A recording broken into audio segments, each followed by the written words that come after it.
কোনো বড় হুজুরকে যদি আজকে স্বরাষ্ট্রমন্ত্রী করা হয়, কোনো শেখুল হাদিস, কোনো আল্লামাতুল কমকাম, কোনো হাকিমুন নফসকে যদি আজকে স্বরাষ্ট্র পদে বসাতে হয়, ওনাকে মদের লাইসেন্স ইস্যু করতে হবে। কেরোয়েন কোম্পানি থেকে দেশীয় মদ তৈরি হয়, বাংলাদেশ সরকার বিদেশ থেকে মদ আমদানি করে মদের লাইসেন্স দেয়। এটা বাস্তবতা।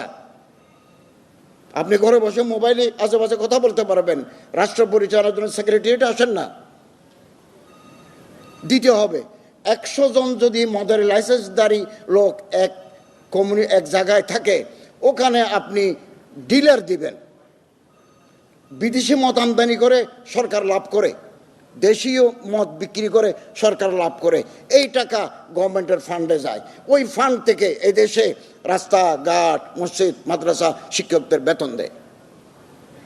আমি আমার মন্ত্রণালয় থেকে কোটি কোটি টাকা মসজিদ, মাদ্রাসা, এতিমখানা, প্যাগোডা, শ্মশান, মন্দির, চার্চেস, সেমিট্রিসে আমি দিয়ে থাকি। এই টাকা কোত্থেকে আসে?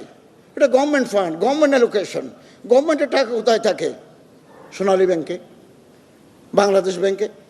ওখান থেকে জান্ডা বাচ্চা বের হয়, ইন্টারেস্ট দিয়ে আসে, এগুলো আমরা বিতরণ করি। তো আপনি শরীয়ত পাবেন কোথায়? এটা তো এমারাতে শরিয়া নয়, এটা তো ইসলামিক স্টেট নয়, এটা completely secular state, legacy from the British regime.